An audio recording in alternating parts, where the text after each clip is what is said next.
As a unified and trusted resource for the industrial design profession, IDSA protects space for industrial design within a crowded landscape and amplifies the voice of industrial designers to the business community and society at large through advocacy, publication, and conferences. So we do encourage all those interested in industrial design to join IDSA, specifically our chapter. You can connect with us through our chapter page on the IDSA website and our LinkedIn page. Since IDSA is moving to a city-based chapter system, today is actually the last day that our chapter will be known as IDSA Central New York, and from tomorrow we'll be rebranded as IDSA Syracuse. For that, we will continue to use our CNY, LinkedIn, and email while we slowly migrate to the new identity.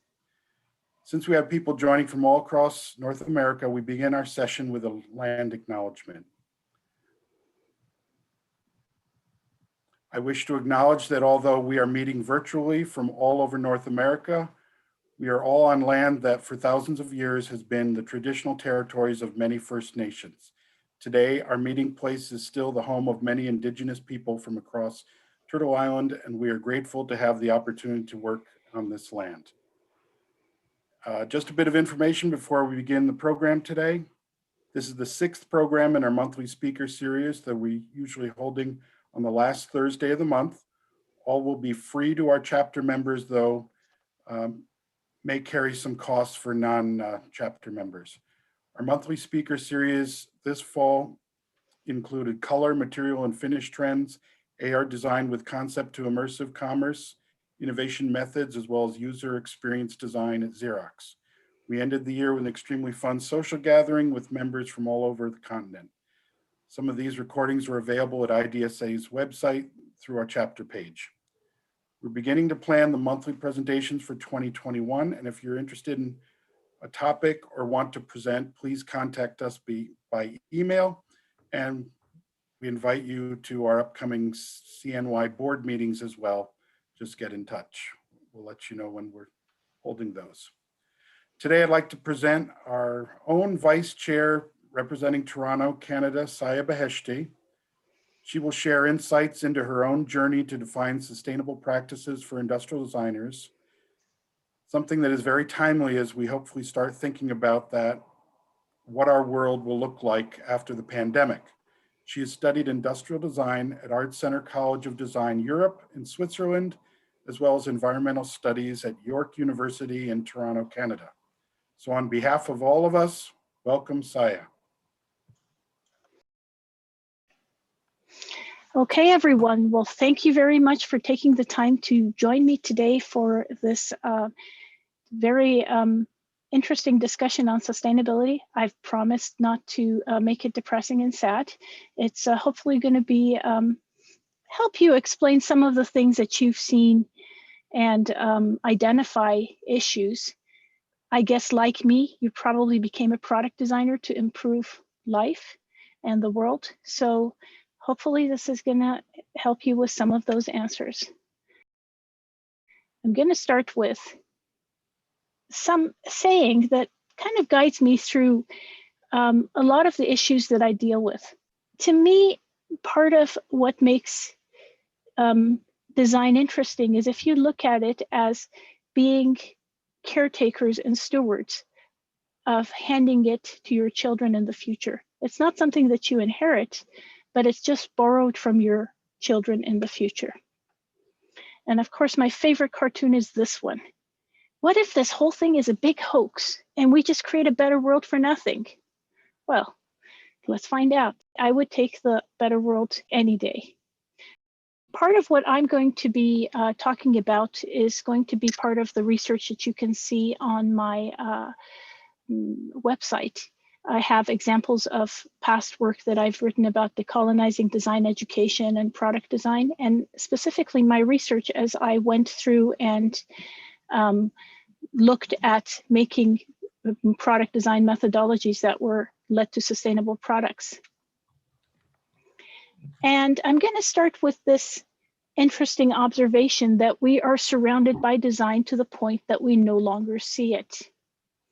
And if you take a look around you right now, unless you're in this field in the Kaufler Scientific Reserve in the middle of the flowers, and you are getting this presentation telepathically, there is something around you that has been touched by mankind, and it's been designed. Even this garden, there has been some human intervention and some planning. So everything pretty much that surrounds us on a day-to-day life has been designed and is taking us in a certain direction. It's interesting that probably the most unnatural things are the things that we regard as, ooh, it's developed. But maybe we should stop and ask ourselves, what has been given up and what has been replaced when we have developed this beautiful building? So I said that this was post-pandemic. So looking past the pandemic, what have past economic recessions taught us? And this is a measurement of how at every crisis, economic crisis, there's been a small dip in carbon emissions and pollution. And as we have gone past it, we have remained on the same trajectory, maybe even more steep, as we have increased our consumption and waste pollution. So is there a way of making this particular time different? I mean, we've all got a taste of a little bit of a different life with the cleaner air, less congestion, less pollution. Is there a way to make it stay? So throughout this presentation, I'm going to be recommending additional readings, and I'm going to put they're referenced at the end of this presentation, but I'm also going to be putting them as links in a folder on the website, so you can go in and check out these interesting articles that will explain the subject a little bit deeper. So in this case, promise of a green economy, is it a Trojan horse, or are we really going to get to a green economy? Interesting. Reducing carbon emissions and how they benefit the local economy. Which brings us to the question of what is sustainability in the economy and what is the relationship? Now, this is something you're going to recognize because everybody knows about these. The three circles that explain sustainability, they're used by everyone. It's called the triple bottom line. So the single bottom line is a corporation works for profit. A triple bottom line is it's not just about making money, it's about how you impact society, how you impact the environment and the economy. And when those three magically meet up, you get a sustainable situation. Where that matches up, it's this three-legged stool of sustainability. So it's where you have the three foundations that, like magic, come together and create this amazing sustainability situation. Now, as you know, I guess from my tone, you've figured out that I'm not a big proponent of this, and I feel saddened when people for the weak sustainability model, because it puts society, the environment, and the economy at the same level, as if they all share the same importance. The other model, you say, well, is there a strong sustainability? Actually, there is. So this is a model where the economy is a subset of society, which in itself is a subset of the environment. So let's think about it. The environment controls society, has society embedded in it. It's a part of it. And the economy are the activities, the transactions that take place within that society. And a limited number of those activities can be sustainable. And so sustainability becomes a subset of all of these. And for those who think that economy, society, and environment should be on equal footing and they're not embedded systems, well, if you take a look at one of those storms that wipes out, an area, you realize that without the environment, neither society nor the economy can survive. So this sustainability model is used in ecological economics. It's a different kind of economics. And to learn more about it, this is a introductory article you can take a look at. It's a really simple definition, but we're going to be talking about it a little bit more. So what is sustainability? I mean, we've gone through all these hypotheticals. At the end of it, is there a description that captures what we need to do? And for that, I turn to John Ehrenfeld. And he has proposed this definition: the possibility that humans and other life forms will flourish on the earth forever. And you may think, okay, that's good, but what does it mean? How does it value different forms of life? What does it mean to flourish? So this definition, flourishing, is really important because it's not just about survival, it's about thriving. It's about the interconnectedness of all life on the planet. He's got a really interesting book, Sustainability by Design, which really explores the issue, and it introduces some systems thinking as well. So it's a great way to get additional information on sustainability. So the question I ask you now is, how do you personally value nature? And you think, okay, I wasn't expecting this. This was a product design thing. But imagine, at the basis of everything we do is the way it's based on how we value nature. Two different approaches. Intrinsic.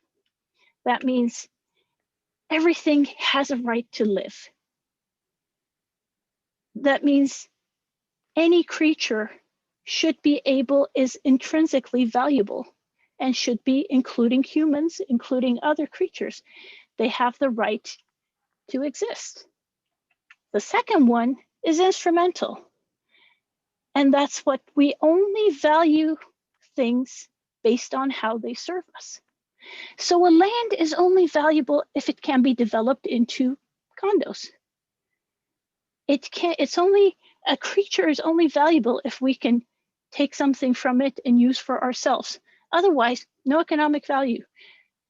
And when you start thinking about it this way, you start questioning why we give up certain things for other things. And this brings me to another saying that, and it drives a lot of the work that I do with nature, which is, we are unlikely to protect what we do not love, and we cannot love what we do not know. So the first step in loving nature is getting to know it.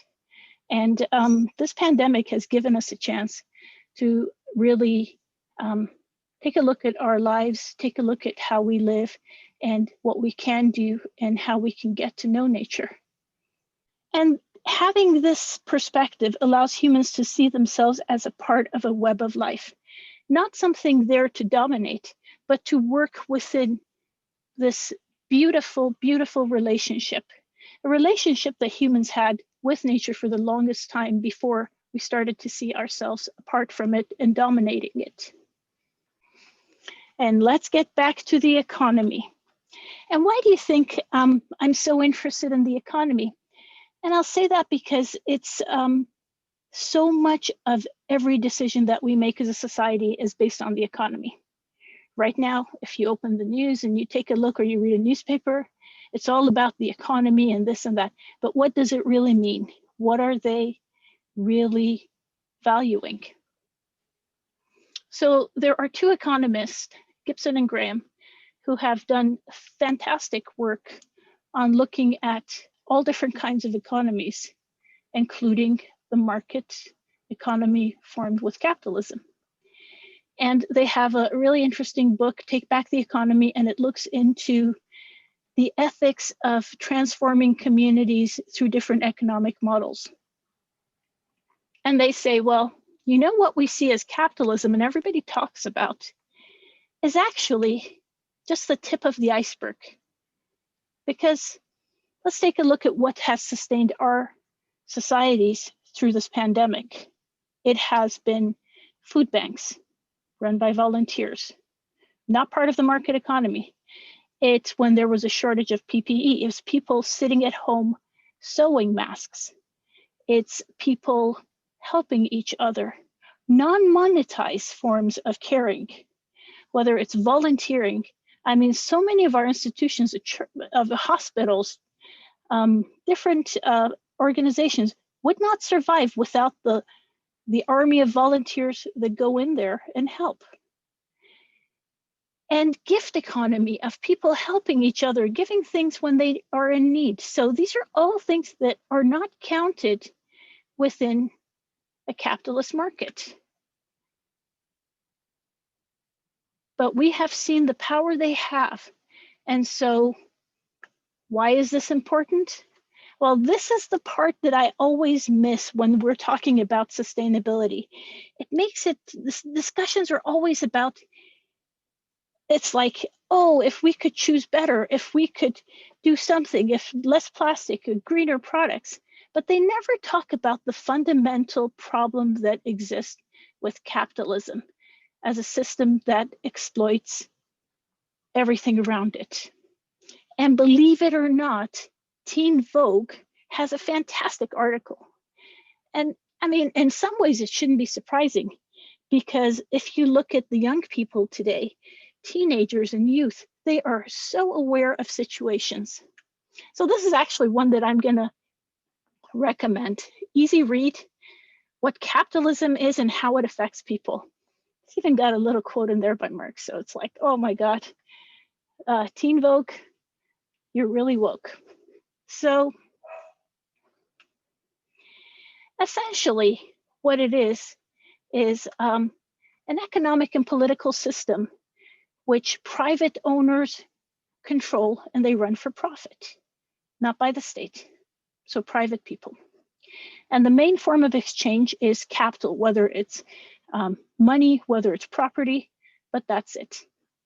The problem comes because it is fundamentally based on privatizing profits and socializing costs. And what that means is you take a look at society from the environment, from people. What can you extract to make private? And then the bad things, the externalities, the pollution, the poverty, all of that is returned to society. So people bear the burden of a few people making a lot of profit. And at the heart of that is the GDP.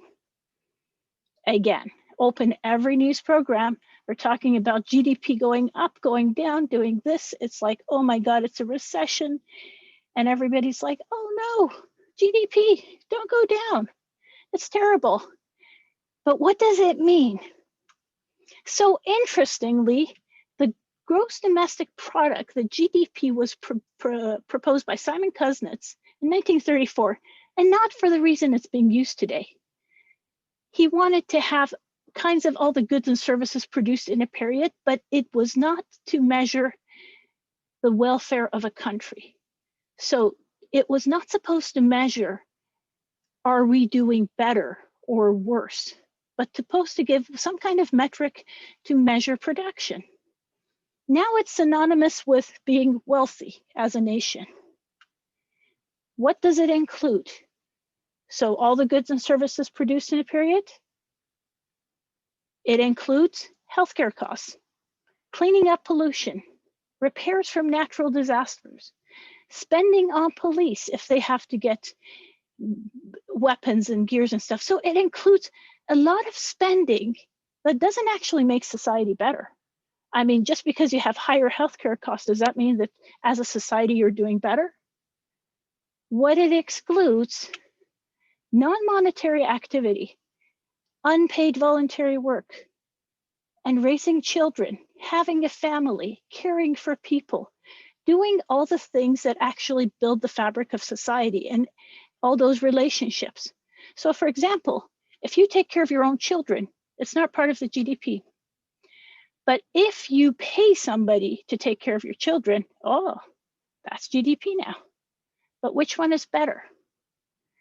And which one enriches you? So everybody always wonders, is there an example of how we can measure GDP in real life? Can we see it? And I say yes. Thank you to Joseph Christian Chestnut. Over the past 13 years, he has given us amazing examples of what GDP looks like in real life. And if you don't recognize him, it's because he goes by the name of Joey Chestnut. Now, Joey Chestnut is the hot dog eating champion for the past 13 years. And this is the contest that is held every year about who can eat the biggest number of hot dogs in a certain amount of time. Essentially what the GDP is doing, because the GDP measures throughput. It is the speed by which material and energy passes through the economy, not about what it does for quality of life. I mean, what kind of a life does Joey have? What kind of friends? Is he a good person? None of that matters. It's about how many hot dogs he can eat. So this is, if you think of GDP from now, remember Joseph Christian Chestnut. Is there another way that we can track global growth and understand what GDP numbers actually mean? So I'll give you an example.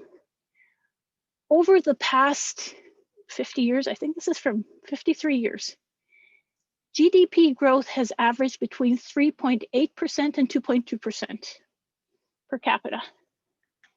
And it's looked like this. And you're like, just 2%? Why not 100? And what's that? 2011, it was actually negative. How bad can it be? Because GDP actually every year starts back at zero. So you grow 2%, next year, if you stay the same, that's zero. So you have to grow on top of that 2%. That becomes your starting point. So it becomes, what's the word for it? Multiplying effect. So what this graph doesn't show, you can see over here.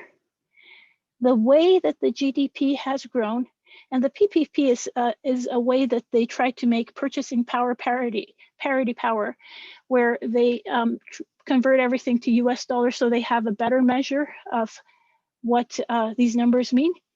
It has almost gone up like 9 times. And that is the amount of material, resources, energy that goes through the system.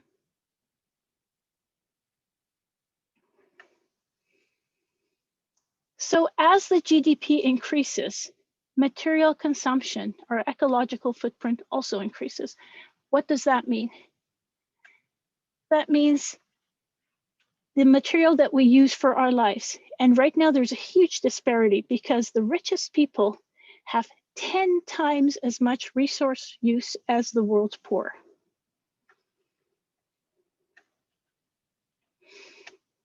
And interestingly, there's a study that's been done by Easterlin that past a certain point, the more you consume, it doesn't actually make you happier. And it's a really interesting study because it's not like the more you use, the more you consume, the happier you get. It has no effect on your life.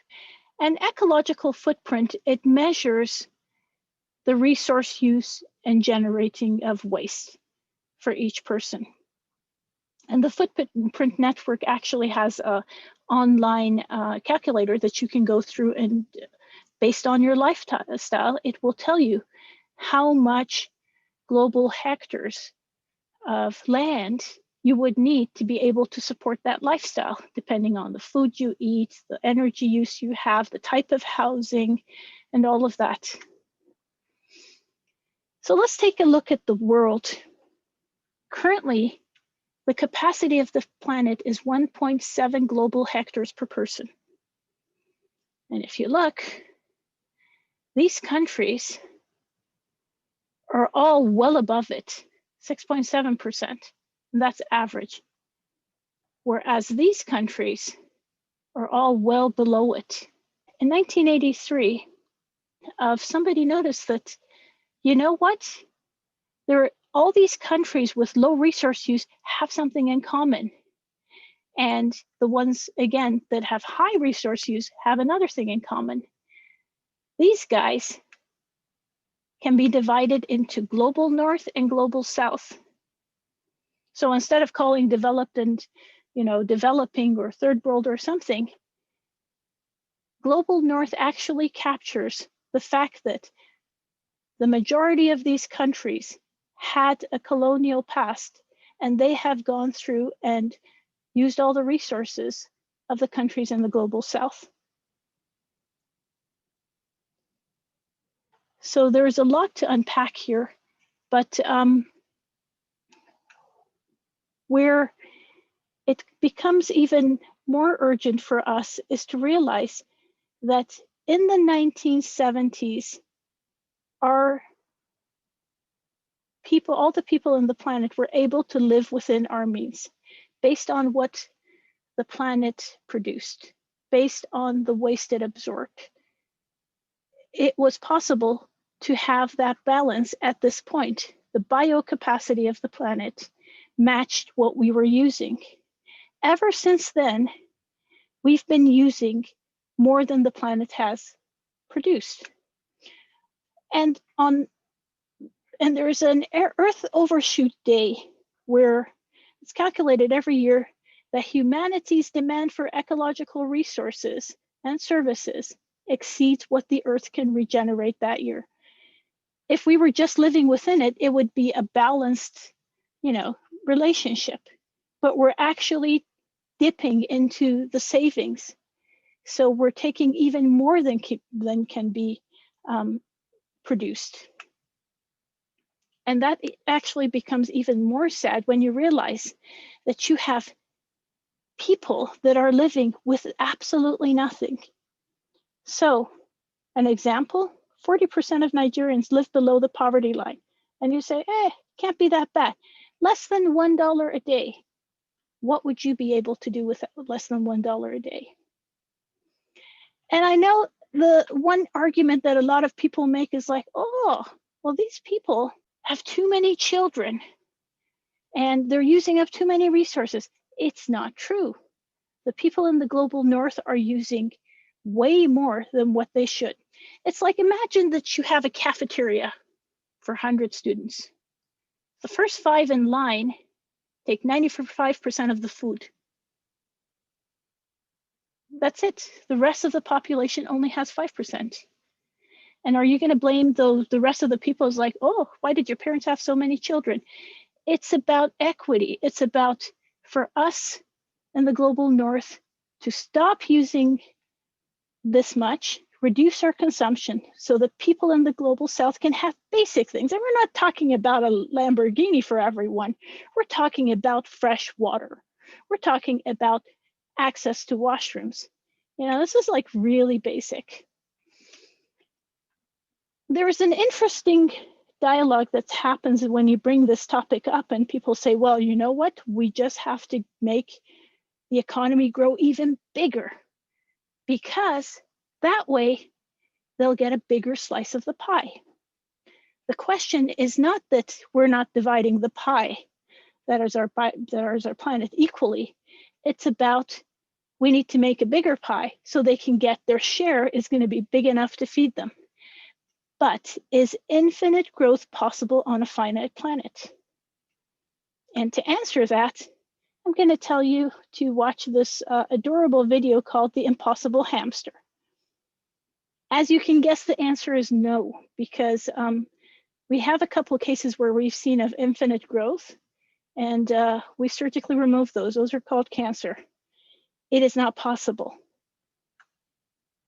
So the only way we have to go forward is to reduce consumption in the global north so people in the global south can have some resources too. And this is probably one of the biggest faults I find with so many design methodologies, because they do not take the time to look at resource distribution, about cutting back our consumption. Everybody wants to make things just green, whereas green is not enough. We have to stop using this much. And there is no judgment on, telling people like, no, you can't have everything you want. You have to share. One book that's really helped me, it's given me lots of really neat examples on what kind of innovation is good and possible for the global south, is this one. It's a very light read, but it's got examples on healthcare, on product, on design, and it will open your eyes into other realities not covered by a lot of the other mainstream possibilities. And is there an alternative way to measure the success of a society except the GDP? It's like, actually, yes. There is gross national happiness. There are a bunch of different metrics that are used throughout the world. But you have to understand, with any system, why are we still continuing to use it when it has absolutely no value for the health of our society? It's because it's so entrenched and there's so many people that benefit from our society being defined that way that they resist any kind of change. So what role can design play in this future as we focus on other things besides growing the economy? Let's get to some facts. 75% of the final decisions on production processes happen during design stage. 90% of the waste has been created even before the end user gets their hands on the products. So it's not about recycling that little rinky-dinky thing that you got. It goes far beyond. What are all the wasteful processes that have occurred before you even get it? And 80% of a product's environmental impact is again determined at design. So design plays a huge part. And for that, I'm going to touch upon my research that I did for my master's. It was called Product Design Through a Systemic Lens of Ecological Economics. I'm going to break this down because this is kind of the basis of where I got to the point where I try to define sustainability and the kind of practice that can lead to sustainable products. For the product design part, I reviewed 8 different methodologies. They ranged from all different kinds of things. The systemic part, I was looking at systems thinking and the role of designers within that system. And ecological economics, well, it's a different kind of economics that values different things. I found these different criteria, 36 different criteria in 5 categories of methodology, conceptual framework, economic aspect, products life cycle, and moral dilemmas, which nobody really addresses. And I looked at all these different methodologies and looked at what are the different judgments that are not happening within them. So you can see quite a few. This is also available on my website, so you can take a look at all of these if you need help falling asleep. It was fun. And systems thinking, part of it. One particular essay that was really interesting was Bonert, where design versus the design industry. And it gave me this causal loop diagram. So for those of you, it's the one where you look at reinforcing and balancing processes. And it was quite interesting for me to explore what parts designers currently are influencing. And it's only limited to just one little section and not affecting the increased throughput or final product features. And the last part was ecological economics. So this is the concept that nature is based on planetary boundaries, that you want to have good life of society, but also social justice for your future generations. So it's not about what you do now, is what kind of world do you leave for your children, and how decisions that you make today will lock you into a certain future. It is not, you don't have the luxury of the undo button. So you have to be careful of what you do. And the book that got me interested in actual economics was Managing Without Growth by Professor Victor. And the subtitle was Slower by Design, Not Disaster. And I always joke with them and I say I got hooked by the word that it was design. But the truth is, it was the first time I even thought about economics, because my God, economics can be so boring. But it made me realize for the first time that economic systems could be designed. And I mean, right now, with all the awareness that people have about other systems of in society, whether it's oppression, whether it's segregation, whether it's racism, that have been built to divide and control members of society, it may seem like a little bit of a silly question. But at the time, I hadn't thought that the economy was actually designed to function in a certain way. I thought it was kind of like, oh, you have supply, you have demand, boom, they get together and you have a product. But this was pretty eye-opening, that it's a heavy read. And I ended up taking a lot of economics classes for it. So you want something lighter. This one is actually a much lighter read and very interesting, and it will provide you with a lot of the same information contained in Professor Victor's book. So I finished my thesis and I thought, if only there was a way I could test this. And just as I was completing it, I saw that there was an opportunity to teach a course called Sustainable Practices. And of course I thought, oh my God, students to test this on? This would be fantastic. And they gave me the possibility of writing the entire curriculum, which was fantastic, because as long as I met certain learning requirements, I could shape it in the way that I wanted to. So the description that I wrote was defining sustainability through systemic explorations and concepts of flourishing, which we talked about, economic growth, planetary boundaries, and social equity. Now, I know I can't squeeze the 54 hours of that class down into 45 minutes for this presentation, so I'll have to be a little selective, but these were my students, and it was fantastic. They chose, they were third and fourth year environmental design and industrial design students. They could choose a past project. Based on the lectures that we had, they would define the criteria that they felt needed to be redesigned. They would rework those and come up with a final solution. And I was completely floored by what they were able to do. And the big part of this was the critical thinking, because sustainability is not like, oh, put one here, do this, do that. It's not like a checklist, because we all know product design is extremely complicated, but the ability to see and understand criteria that needed to be changed, well, that was good. So how do we create products for a sustainable future? First and foremost, should not be a surprise to you, reduce consumption. And this is a point where people say, oh my God, you can't reduce consumption. We're product designers. We're supposed to make people buy products. No, we're supposed to make people's lives better. And the text that really helped me was this article about designing for sustainability. It brought back the whole idea of personal responsibility, the philosophy, and the intention of why we design. One section in it says the role of designers is not to create simply sustainable products, but to make products that create sustainable behavior.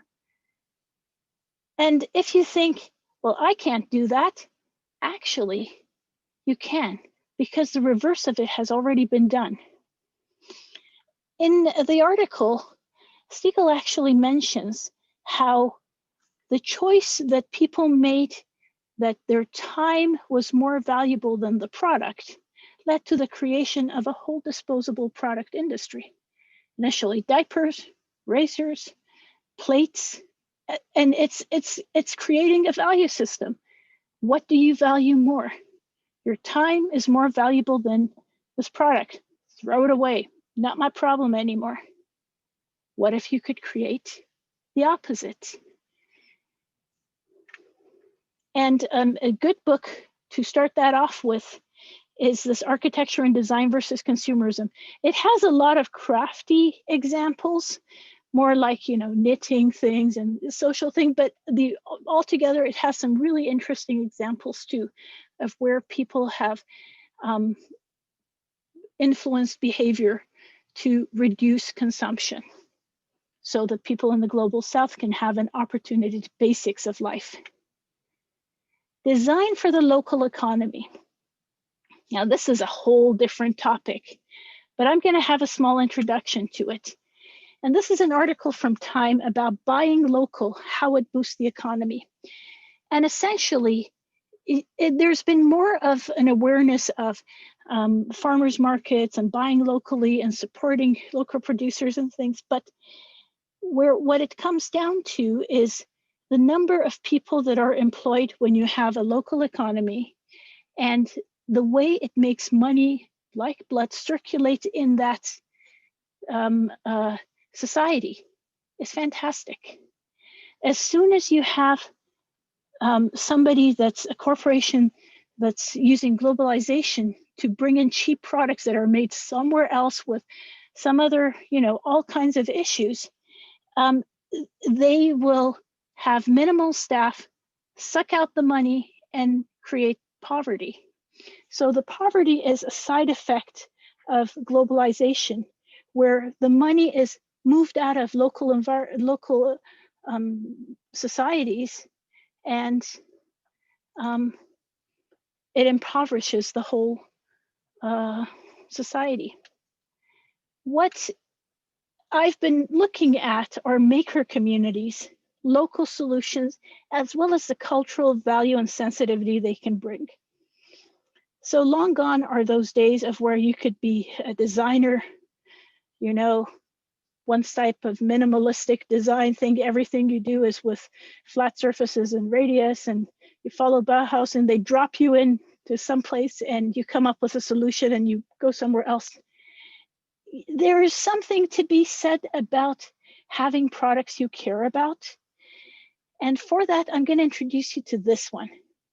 This book, Consumer Culture by Roberta Sassatelli, is amazing because it talks about the relationships that in the past people had, where they knew the provenance of their product, where they could identify who made it. And there was something, there was so much more meaning to the product than the things that we have now. So think about the thing that you love in your life, that you would, if there was a fire, you would grab that and go. It is something that has meaning and connection to you. And through industrialization, we've lost those rich connections. And a local economy would bring that back. Now, another book that I'm reading right now, and I haven't finished it yet, is The Value of Everything, Making and Taking in the Global Economy. Ooh, it's a thriller. It talks about so much interesting drama that you really don't even need to watch any drama on TV anymore. But it is a fantastic book. And if you like a thrilling economic novel, I'd say go for this one. Another point is the right to repair. This is a movement that's been picking up steam for a while, but getting away from all of that planned obsolescence and having products that you can repair, you can fix, you can add to.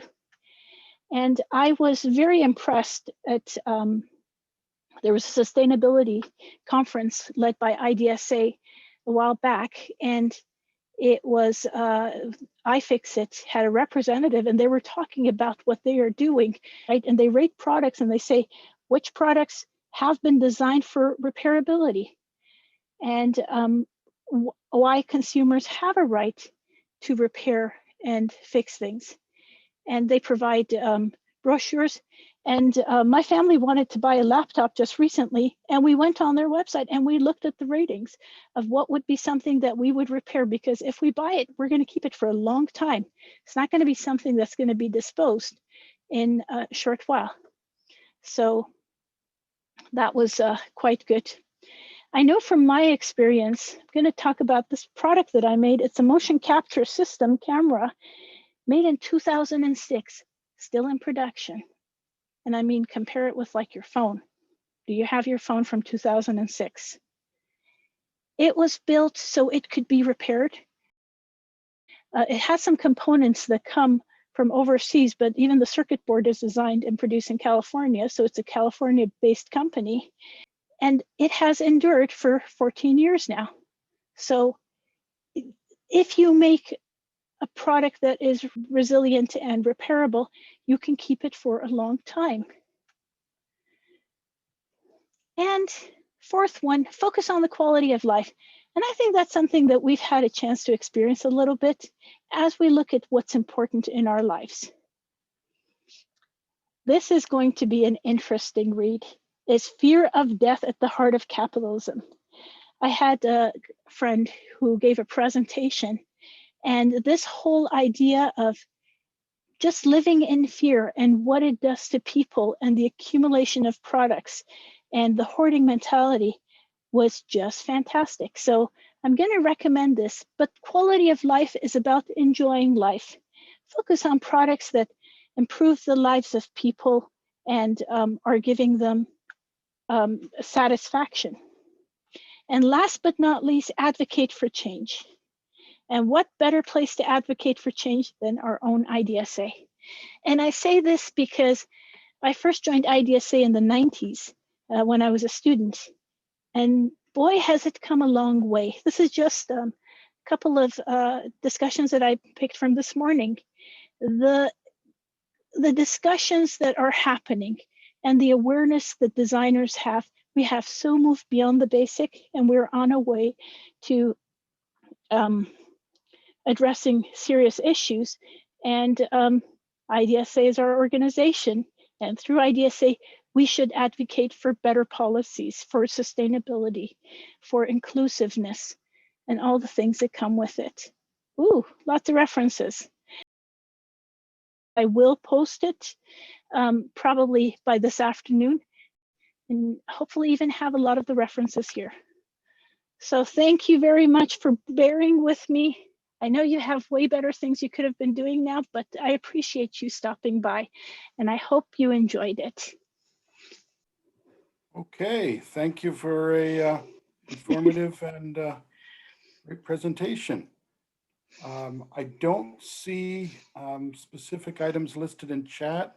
I don't know if you want to open it up for any questions. We've got about 5 minutes left. Any question? Yeah, it's a little bit too intense. Everybody's kind of like, oh, I can't take all that information. But it's so hard. It's a complicated topic, and it's a disservice to do this. So I thought this would be kind of a like little sample pack. You get a little bit of local economy, you get a little bit of, sustainability, this, and then you can decide on which is the more interesting topic for you to pursue on your own. So again, once again, your reference materials will be, best way is to reach them through your LinkedIn site, is that? I can put it through LinkedIn. I can put it on my website. I have a section on sayeh.ca/research. And I'm going to put the slideshow as well as the reference list on there. And anybody who's interested in specific things can, you can go and see them over there or ask me about it. Okay, well, I think we're about ready to wrap up the session.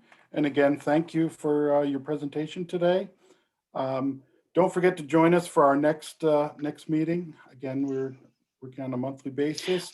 I have a question from Bruce. Can I answer that? Oh, certainly. So Bruce said, am I optimistic about economic and sustainable future with the change in the US administration? I am, thank you, Bruce. I am somewhat optimistic because so far the start has been very good with the focus on climate change and things. The part that I am not happy with is the past track record. Since the 1980s, both the Democrats and the Republicans have followed a neoliberal economic agenda. And if you think, well, liberal is good because it's like, oh, liberal is like, you know, progressive left party. That's not the kind of liberal one they've been following with a libertarian. So it has been a policy that has constantly advocated for less government involvement, less regulation, and market-based solutions. So everything has become, again, that whole concept of profits are private, costs are social. And it hasn't changed differently. When Obama bailed out the banks during the last economic collapse, they actually went and paid all the shareholders. Even it's happening right now where the companies that are getting economic help from the government, they're paying their shareholders first, as opposed to the laid off thing. So we do have a problem. I am hopeful, but I'm not holding my breath. Okay. And with that, as always, you can get more information through our IDSA website, our LinkedIn page, and by email. And again, we are now, as of tomorrow, known as the Industrial Designers Society of America Syracuse chapter, covering Quebec, Toronto area, and upstate New York. Thank you very much. Okay. Thank you for your time today. And thank you, Sayeh, for the presentation. Thank you. Bye.